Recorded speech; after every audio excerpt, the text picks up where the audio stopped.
नमस्कार। मैं सुनील कुमार आपका स्वागत करता हूं आपके अपने चैनल क्या ऐसा होता है में। दोस्तों, जैसे कि पितृपक्ष आने वाला है और अगर अपने आसपास आप किसी को अपनी कुंडली दिखाते हैं और इन केस अगर उन्होंने आपको बताया कि आपको पितृदोष की पूजा करनी चाहिए या फिर आपको नारायण नागबली की विधि करनी चाहिए, तो उस समय आपके मन में दो सवाल होते हैं।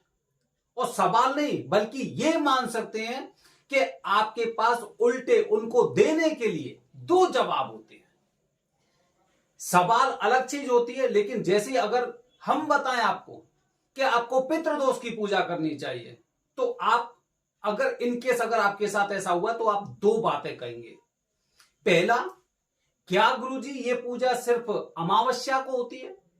दूसरा, मैं तो करवा चुका हूं। अगर ये दो सवाल आपके हैं तो आपको ये वीडियो पूरी देखनी चाहिए। निश्चित रूप से आप किसी ना किसी एक अच्छे निष्कर्ष पर निकलेंगे। दोस्तों, अमावस्या को पितृदोष की पूजा ना करके पितरों का श्राद्ध किया जाता है। सबसे पहले आप लोगों को यह बात समझनी चाहिए कि पितृदोष की पूजा और पितरों का श्राद्ध दोनों एक दूसरे से किसी से कोई लेना देना नहीं है। पितृदोष की पूजा हम पितरों की सदगति के लिए, उनको मोक्ष प्रदान करने के लिए, उनको पितृलोक पहुंचाने के लिए, जो अभी तक उनको प्राप्त नहीं हुआ है उसके लिए हम ये पूजा करते हैं। जबकि पितरों का श्राद्ध ये कि जो भी हमारे पूर्वज हैं, चाहे भले ही वो प्रेतलोक में है, पितृलोक में है या फिर किसी भी लोक में है, हम ये उनके लिए श्राद्ध करते हैं। तो जो पितृलोक में मौजूद होते हैं वो अपने श्राद्ध को ग्रहण करने आते हैं, अपने पिंडा को लेने आते हैं। हालांकि जो पितृलोक में नहीं है वो भी अपना पिंडा लेने अवश्य आते हैं। वो निर्भर करता है कि आपसे उनका कितना रिलेशन है।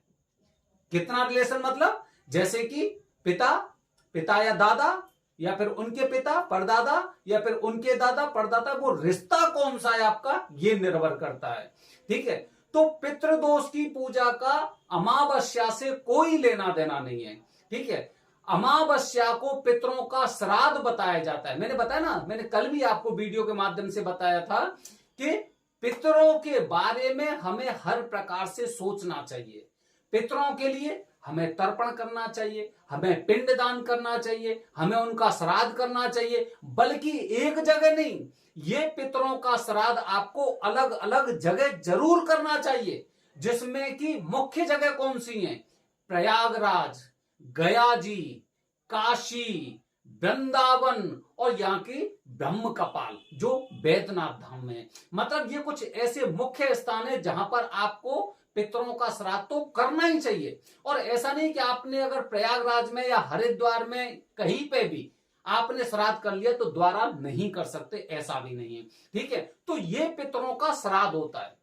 पितृदोष की पूजा एक ऐसी विधि होती है जिसके द्वारा जो पितर हमारे किसी संकट में फंसे हुए हैं, जो पितर अभी तक कुछ कष्ट झेल रहे हैं, जो पितर जिनको अभी तक पितृलोक प्राप्त नहीं हुआ है या फिर कुछ ऐसी समस्याओं से ग्रसित है कि हम उन्हें पूरी तरह से भूल चुके हैं, तो इसके लिए हमें उनको सदगति प्रदान करने के लिए या फिर पितृलोक नारायण लोक प्रदान करने के लिए हम ये पूजा करते हैं। ये पूजा 3 दिन की होती है मित्रों। ठीक है, तो पितरों की पूजा, पितृदोष की पूजा ये होती है। काफी लोग एक बार पूजा कराते हैं, एक दिन की पूजा कराते हैं, काफी लोग 3 दिन की पूजा कराते हैं। उदाहरण के लिए अगर मैं गया जी में पितृदोष की पूजा करके आऊं, मुझे तो पितृदोष पता है क्योंकि किसी ने मुझे बताया गया जी चले जाइए, पितृदोष से मुक्ति मिल जाएगी। लेकिन मुझे तो केवल यही जानकारी, मैं पितृदोष की पूजा करने जा रहा हूं। लेकिन हुआ ये कि वो पितृदोष की पूजा ना होके पितरों का श्राद्ध था जो हम वहां पे करके आए, पितरों को खुश करके आए। तो हमारे मन में सवाल होता है, हम गया जी करे आए या फिर हम प्रयागराज करे आए या फिर हरिद्वार में करे आए, तो क्या हम त्र्यंबकेश्वर में ये पूजा कर सकते हैं? तो दोस्तों, जैसे मैंने आपको बताया कि जितने जगह भी आप करके आए हैं जितने जगह भी करके आए हैं वो पितरों का श्राद्ध होता है। उदाहरण के लिए अगर आपने उज्जैन में भी नारायण नागबलि की विधि करवाई, या फिर आप ब्रह्म कपाल में जाके, हरिद्वार में जाके, काशी में जाके कहीं पे भी अगर आपने नारायण नागबलि की विधि करवाई है, तो निश्चित रूप से मान के चलिए कि आप करीब 1 साल बाद इस पूजा को त्र्यंबकेश्वर में कर सकते हैं। बल्कि शास्त्रों के अनुसार माना जाता है कि नारायण नागबलि की विधि होती है वो त्र्यंबकेश्वर की सर्वश्रेष्ठ बताई गई है, और ये विधि यहीं से अलग अलग जगह पर पहुंची है। उदाहरण के लिए अगर मैं त्र्यंबकेश्वर की नारायण नागबलि विधि की बात करता हूं, तो यही विधि उज्जैन पहुंची, यही विधि हरिद्वार पहुंची, यही विधि काशी में पहुंची, क्योंकि सनातन शुरुआत से यह पूजा कहां पे हुई है? त्र्यंबकेश्वर में हुई है। ठीक है, तो अमावस्या से इस पूजा का कोई लेना देना नहीं है। इसके लिए सर्वश्रेष्ठ मुहूर्त होते हैं पितृपक्ष का। बाकी ऐसा नहीं कि केवल 16 दिन ही पितृदोष की पूजा होती है, पूरी साल में इसके अलग अलग मुहूर्त होते हैं, अलग अलग मुहूर्त होते हैं। हर महीने में यह पूजा की जा सकती है। तो जो लोग एक बहुत अच्छे मुहूर्त के लिए, जिसे सर्वश्रेष्ठ मुहूर्त बताया जाता है पितृपक्ष का, उसमें करना चाहते हैं तो निश्चित रूप से कर सकते हैं, लेकिन यहां पर बहुत ज्यादा भीड़ होती है। इसके अलावा अगर आप इस समय बहुत भीड़ की वजह से नहीं आ सकते तो आप किसी भी महीने में करा सकते हैं, क्योंकि ये पूजा भी मुहूर्त के अनुसार होती है। ठीक है, तो अमावस्या को सोचकर मत रखिए कि अमावस्या को जाएंगे पूजा हो जाएगी। ठीक है, अमावस्या 1 दिन की होती है और पितृदोष की पूजा 3 दिन की होती है, ये बात ध्यान रखना है।